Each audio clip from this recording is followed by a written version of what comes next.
What's up, everybody? In this episode, I'm going to share with you an interview I got with Mike Vinikour at the Stern Pinball Factory. Now, when I was on the tour, I got a chance to pull Mike aside and ask him a few questions. And for those of you that are newer to pinball, there are a few things I mentioned in this video that I think would be helpful if I gave a little bit of background on. So the first one is Insider Connected. If you aren't already aware of Insider Connected, that's Stern's system that they have where you can log into their games, unlock achievements, get badges, check out your high scores. They have a bunch of really cool features with it. It's totally like changing the game, guys. Like if games don't have this, I generally don't want to play them. So it's like they've really got me with their Insider Connected. And with their new John Wick game, they actually have these contracts that are coming out, which is a really cool feature in getting people to get out there and play pinball. So I'm super appreciative of that. One of the other things I asked Mike about is Spike 3. Now, Spike 3 doesn't exist yet. I suppose that Stern is working on it and everyone is anticipating it. And what Spike 3 is their next system. So if you think back to like when you've played games with like a dot matrix display where they were small and they didn't have like a TV screen on them, basically, like that's like their older system and now they're just upgrading.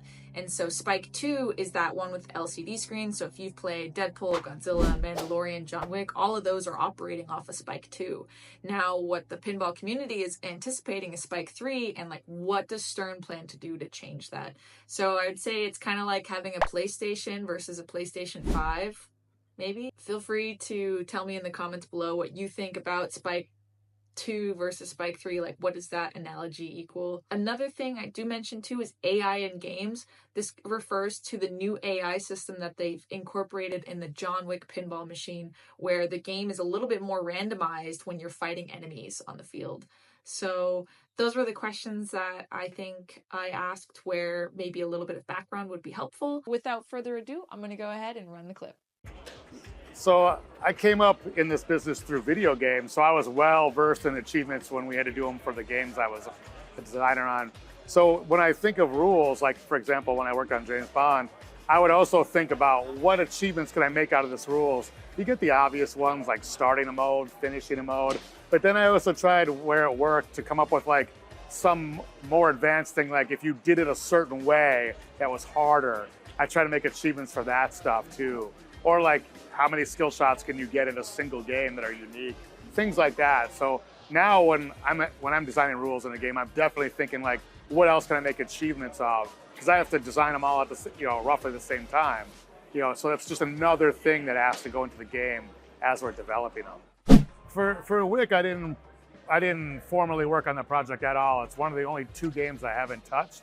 But I still will play their game and offer them feedback, and they, and they happily take it. Whether they use it or not is up to the team. But I work very well with all the teams. So if I come to them I'm like, hey, this could be better, or I found a problem with this, or maybe you should do this. They're usually pretty receptive to such things. Like all the teams get along really well, and we're always open for suggestions and advice from each other because it just makes for better games. That's pinball, you got to work together. Yeah. I mean, some of us came from a place in the old days where the teams were kind of more adversarial, and it was not as healthy of a work environment for a game studio. And here, like everybody's like one big family, and we're got smaller teams, but we're part of one big team. And everybody is really great at encouraging, like we all want each other to succeed and make the best games. And we all want to make games that we want to own ourselves. It doesn't matter if it's the team I worked on or if it's a team that somebody else worked on. Like we all want those games to be great because we want to play them, and sometimes I'll even own them. So when I started in this business here at Stern, like Lyman Sheets was the reason why I worked here. He lobbied for me to work here for years before it became a reality. And he and I were great friends for decades before I even worked with him. He taught me a lot about the value of risk and reward in pinball rules. And that really stuck with me because I really enjoy the risk and the reward. Like he did it to great success in like a game like AC/DC, for example. Like that was a fantastic use of risk and reward. And a lot of that stuff rubbed off on me, and I put a lot of that in James Bond with the rules I designed for that. Because it's in a way, it's like gambling without money, right? Like I want to risk losing the ball for these points, and is it worth? It's trade-off there. And that stuff makes pinball even more exciting than it's ever been for me. When you've got a lot on the line, you're like, I gotta nail this, or it's like all or nothing in a way, or how far can you press your luck? So when I'm designing stuff, I always try to have different ways to approach it. Like, I want something for a casual, you're like, okay, here's how you start it, here's how you beat it. But then for the more advanced players, I want that extra layer of like, how can you really blow up the score of that mode, and where's the risk and the reward? So if you do a little bit of extra work or try something more complicated, the payoff is there. I don't know if I'm allowed to talk about Spike. Obviously, there's a Spike 3 that will be coming someday, but the rule of the pinball design will largely remain the same. The meat and potatoes of it will not change. The game is the game, right? Depending on regardless of what's driving it. But the more powerful hardware gives us, to put more bells and whistles and, have better technology in there. But the act of flipping the ball around and the rules that go, we always try to evolve rules to keep them fresh and exciting so all the games don't feel the same. So that will just continue to grow. And the Insider Connected certainly gives us more avenues of different ways to play games, which kind of gives them longer legs too, and makes us helps think more outside the box. Is like, how could we change it up? I will use that in the same way that like when Dwight did the saving of your levels in Venom. These are all fantastic new innovations in pinball. And while it wouldn't be for every game, where it makes sense to do that in a game, we would certainly revisit it, right? Like I could definitely see plenty of games someday in the future where if you're building up a character or something, or like continuing your progress, that certainly could apply to many different things. And the same thing with what they did in John Wick, where it makes sense, we'll certainly use that again.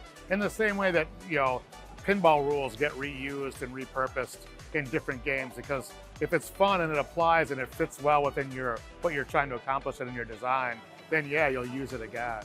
First and foremost, I'm still a fan of all this. Like I help make them I help us design them, but I'm still at heart a pinball fan. Like I get excited for every new game we're doing. Like my goal when I work on a project is to help in whatever way they need me, make that game as fun as it could possibly be. So I wish I had one in my house. Like that's never changed. And I get super excited still, flipping somebody's new whitewood, or like when I get called in and asked for like just today, like I was called in by a lead by like, hey, I want your input on this rules that I want to do. Like, come help me. Like that never stops being exciting for me. So I'm happy to be here to do it. I'm happy that the pinball fans and the customers really like what we're doing. We're all very grateful for it, and we hope to do this as long as we all possibly can. Oh, it's my pleasure. My pleasure. I just want to say thanks again, Mike, for taking the time to let me interview you. And it was such a fun time. Bro, look at us. Look at us repping Golden State Pinball Festival.